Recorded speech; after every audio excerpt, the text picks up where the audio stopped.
This is Tall Tale TV, your podcast for sci-fi and fantasy short stories.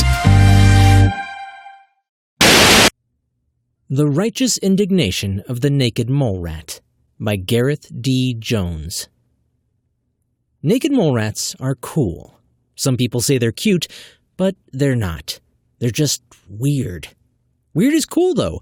They've suffered a lot from anthropocentric interference in the environment. You used to find them in large areas of East Africa. Then, the usual suspects started reducing their numbers. Hunting, habitat loss, overcultivation, climate change, you name it. I mean, how's a guy supposed to study an animal when it's being wiped out quicker than you can count them? The last colony of naked mole rats was almost gone before the Kenyan government finally tried to do something about it. Then, one day, the entire 2,000 inhabitants of a nearby village disappeared. Now that's weird, too. Locals from nearby, a generally superstitious lot, thought it was nature's revenge. They called the phenomenon the righteous indignation of the naked mole rat. Well, of course it was nothing to do with the little critters, was it? That's classic horror movie fodder, that is. I mean, what did they think happened? The little mole rats rose from near extinction to wreak their revenge on their oppressors? I know they've got big, sharp teeth, but they're naked. And they're mole rats. I studied the little beasts as part of my PhD, you know, because of their extraordinary longevity and its applications in human gerontology. They don't eat people, only tubers. They certainly don't make entire villages disappear. The UN sent someone in to investigate the disappearance, and for bonus points, they decided to drag me along too. Not that the UN thought it was the mole rat's fault either, oh no, but they wanted me to appear as an expert to counter local superstition and rumor. So I found myself on a little Cessna, flying into some remote airfield with a rucksack and a case of equipment. Even through my confidence, though, I had this nagging worry that I would turn out to be one of those pompous movie scientists who doesn't believe the warnings until it's too late. I had visions of being overrun by hordes of naked mole rats, being knocked to the ground and realizing the error of my ways as they began nibbling on my toes. In 3D. You're probably guessing that didn't happen. Else, how could I be giving you this account? Well, I don't need my toes to type, do I? Eh? No, you're right. That didn't happen. But I tell you, what we found out there in Kenya was much more bizarre. Across the narrow aisle from me, as we buzzed along at 4,000 feet, was the leader of our mission. She was about 40, I guess, dressed in a quasi-military khaki suit, hair cropped short, and manners the same. Dr. Brack was Belgian. She had a first name, I'm sure, but I was never privileged to use it. Serious, intelligent, competent. She was a UN special investigator, and she wanted everyone to know it. There were 4 others with us as part of the official team. Her Belgian assistant, a secretary advisor, a forensic investigator named Tegan, and Professor Hines, the scientific advisor, plus 2 commandos to keep an eye on us. They looked barely old enough to care for themselves. Aside from the commandos, I was the youngest at 27. I guess there aren't many naked mole rat experts to choose from. It was hot when we debarked from the plane. That sounds pretty obvious, I guess. I was in Africa, so what else would you expect? The airfield was flattened earth, surrounded by grassland as far as the eye could see. A low wooden building stood a couple of 100 yards from where we'd stopped, a pair of old jeeps parked to one side. Paint was peeling from hut and vehicles. I kept an eye out for sharp teeth as I trudged through scorching heat. My bags felt twice as heavy as when I'd packed them. A tall man with a big frown emerged from the hut and stood silently as we approached. He wore a cut-down army uniform of some kind and bare feet. "I'll take you to the village," he said without preamble. Dr. Brack had her hand half raised to shake, and undoubtedly had a grandiose introduction prepared. The man turned away and got into the nearest jeep. The doctor harumphed, which is something I've never been able to master, and climbed into the passenger seat. 3 of my fellow investigators climbed into the back. A skinny man with large eyes appeared in the driver's seat of the second jeep, unfolding from a low slouch. Tegan hopped quickly into the front seat. She evidently didn't fancy being squashed in the back with the 2 sweaty commandos. So that was my destiny for the next hour, as we bumped over rough ground, and I discovered that the particular model of jeep transporting us didn't have air conditioning. When we finally stopped, I thought I had probably died of heat somewhere along the way without realizing. The 2 commandos jumped out and strode purposefully towards the nearest huts, looking dangerous and glistening with sweat. Our driver slid back down into his seat and closed his eyes. I climbed out slowly, feeling like a limp rag, and half thought about opening the door for Tegan. By the way, just because I remembered her name doesn't mean she survived, so don't get complacent. Tegan had freckles and wavy hair that was damp and plastered to her head by then. She was out of the car herself by the time I'd mustered enough strength to stand upright. I left my bags in the back. Our guide, such as he was, led the way for the rest of us. He stopped short of the nearest dwelling and gestured wordlessly at the silent village. The 2 commandos, patrolling in separate directions, were the only sign of movement in the late afternoon sun. "Right," said Dr. Brack, clapping her hands together. "Let's get to work." She started issuing orders, telling us what our jobs were, in case the heat had driven them from our minds, I guess, warning us to be wary, telling us not to go too far, making sure we knew to stay in pairs, and generally boring the remains of my brains into submission. This was what she was born for. I nodded my thanks at our guide. He said nothing and returned to his jeep.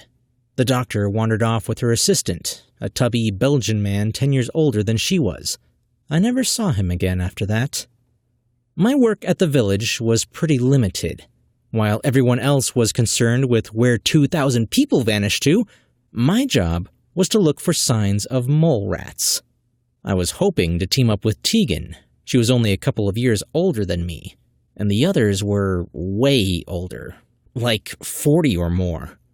I thought we'd have more in common to chat about. But she was already walking off with the security advisor, a man with iron-gray hair and a limp. Only the scientific advisor remained, an Oxbridge man named Bartholomew Hines. He was about 60, with white hair and red face, and was already making notes on a small tablet. He looked up at my approach, nodded curtly, and pointed to the nearest hut. "Shall we?" he said, and strode off briskly. There was no sign of any mole rat burrows, little volcano-shaped mounds. I followed along, hoping to find something to entertain me. The huts were circular, with mud brick walls and domed roofs of thatch. There appeared to be nothing unusual about them.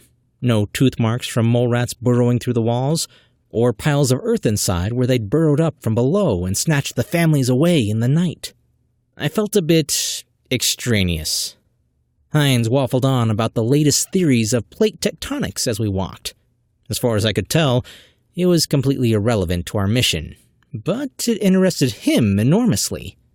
I could see the other pairs intermittently along the huts. We ducked in and out of several of the dwellings, but came up with no conclusions. The place seemed to have been abandoned in the middle of an ordinary day, like the Mary Celeste, but with less water. There was a burst of static from the radio that Hines wore clipped to his belt. I didn't have a radio, evidently not important enough. Dr. Brack's voice sounded tense as she spoke. "Has anyone seen Bart?" That was the Belgian guy's name, her assistant. We hadn't seen him. I thought it amusing that, after her long lecture to us, she was the one to lose her partner. It was funny, for a minute anyway. Later, it wasn't funny at all. Voices chimed in one by one to admit that they hadn't seen Bart either. "Okay, this is serious. He's disappeared." That's when I stopped smiling. I'd kind of forgotten we were investigating a mass disappearance. It was still daylight, and we had soldiers with us. There was no sound of danger. You wouldn't expect anyone to vanish like that, would you? I certainly didn't. Everyone, make their way to my position, Dr. Brack said. We need to find him. I could hear her then, calling to Bart off the radio as we traversed the village. One of the commandos was already with her as we got closer. Tegan and her companion limped in from another angle to get there just ahead of us. Hines was the slowest, and I was rattled enough to make sure I stuck by his side. The commando was scanning the perimeter continually as we arrived. He waved his hand in acknowledgement of the other soldier who was coming from the far side of the village. I watched him walk, noticed the understated alertness of his posture. He went out of sight behind a hut. Silence stretched on for long seconds. He didn't reappear. I stared hard at the edge of the hut where he should have emerged. Nothing. Dr. Brack swore quietly in Flemish. I don't speak the language, but I'm pretty sure I got her meaning. The other commando made a move forward, but the doctor put out a hand to stop him. "Call him up," she said, her voice eerily calm. Nobody else made a sound. "Bravo 2, come in." Hines mopped his forehead with a handkerchief. "Bravo 2, come in." Nothing. "Bravo 2, report." The commando, Bravo 1, I guess, pulled a little sat-nav thing out of his pocket. He stared at it for a long time. "There's nothing from his transponder, ma'am." When a big, strapping, deadly commando's voice sounds rattled, I know it's time to start worrying. "What's the range?" Dr. Brack's voice was little more than a whisper. 5 clicks. I think that's kilometers. I should look that up. "I'm going to check it out," said Bravo 1. "Don't go out of sight," Dr. Brack said. Bravo 1 moved slowly towards the hut in question. He stayed in sight and went behind it, weapon at the ready. He looked around. "There's nothing here." "Stay exactly there," Dr. Brack called. She turned to us. "Okay, we all stick together. Move that way." We walked slowly, like a little flock of sheep, until we reached Bravo 1. There was nothing behind the hut. "Dr. Hines." Bartholomew Hines looked blankly at our leader, as if he had just realized there was a reason he was there. "I don't know," he said. At least he was honest. As if on cue, everyone started calling out together, either on their radios or just into the still air. "Bart! Bravo 2!" The noise subsided after a minute. "Back to the jeeps," Dr. Brack said. "This is more dangerous than we thought." Nobody argued. Bravo 1 spaced us out a bit more, so we could be together without getting in each other's way if we had to run, or in his way if he had to shoot. I really wished there was something for him to shoot, because, to be honest, the sudden disappearances and silence had me freaked out. I tried to smile reassuringly at Hines, in case the old man was about to have a heart attack or something, but he looked less worried than me. Beyond him, at the other edge of the group, Tegan walked nervously. Then she vanished. It wasn't that she just disappeared. There was no flash or bang or hole in the ground. It was like she walked behind some scenery. You know those backdrops on stage painted to look like the countryside? It was like someone had left a piece of backdrop randomly in the middle of the village, painted to look exactly like a piece of the village, and she walked behind it. Only she never came back out. And there was nothing there. I screamed. I admit it, I screamed like a girl. I mean, I was looking right at her, and she just went somewhere, and didn't come back. Nobody else was looking. They were all ahead, apart from Hines, who was staring at the ground. Everyone stopped and stared and started gabbling. And I just stood there and stared and gibbered about what happened. Then we ran. Forget discipline. We were scared. I was petrified. You can't imagine what it was like. She just vanished. We ran back to the jeeps, and our guide got out slowly as we lurched to a halt. His skin was black, dark black, but I swear he went pale as he pointed over our shoulders. I've never seen that before. I looked around, but there was nothing there. Hines was with me, red-faced and panting. For a moment, I felt guilty about leaving him behind, but he got a burst of speed from somewhere. "He was taken," the guide said, still pointing. I tried to do a head count, confused for a minute about how many of us there should be. It was the security advisor, the guy with the limp. He wasn't there.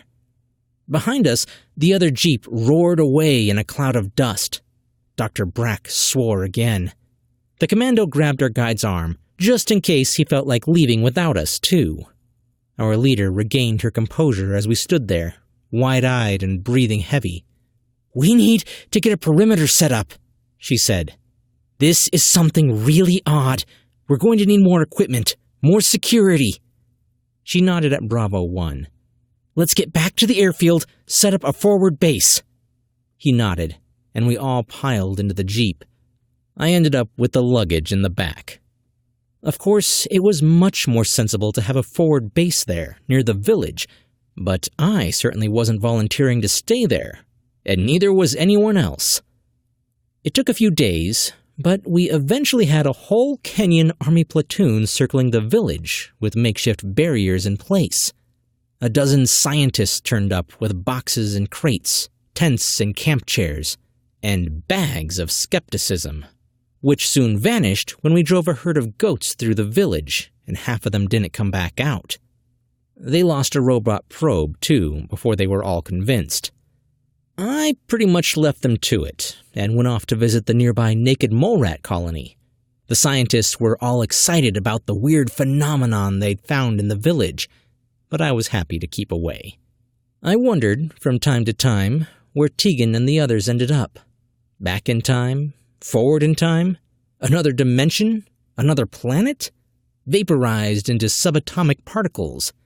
If they went somewhere else, did they find mole rats there, too? The answer came several weeks later, when Tegan reappeared one day.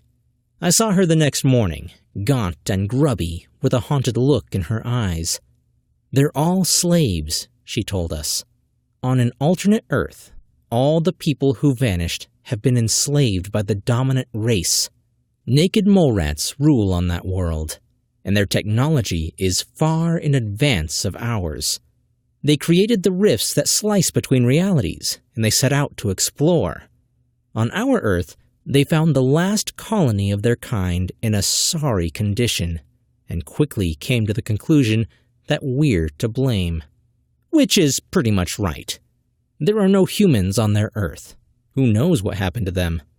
They started taking people through the rifts, creating an isolated colony to study, and to allow us humans the chance to experience what we'd brought on the mole rats. They sent Tegan back with a message. They want to talk to an envoy from our Earth. They want us to put things right for our unintelligent mole rats. She got the impression they could make life very difficult for us, what with their reality rifts. There was a lot of intense discussion among the scientists and politicians and military people about who they could send. I wasn't privy to any of their discussions, but you can guess whose name came up. It looks like I'm off to face the righteous indignation of the naked mole rats. Gareth D. Jones is unofficially the second most translated science fiction short story author in the world, having been published in 27 languages. This story has been published in English, Spanish, and Estonian. He lives in the UK and fuels his writing with copious amounts of tea. You can see more of his fiction and his book reviews at www.garethdjones.co.uk. Hey guys, I would like to thank Gareth for being a return author to Tall Tale TV. If you didn't catch it, he was part of a flash fiction compilation featuring not only him, but his two sons as well. I'll leave a link down in the description if you're interested. And in the meantime, research shows that if you subscribe to Tall Tale TV, it reduces the chance of being abducted by interdimensional rodents by nearly 100%. Thanks for listening. I'm Chris Herron, and that's it for today's Tall Tale TV.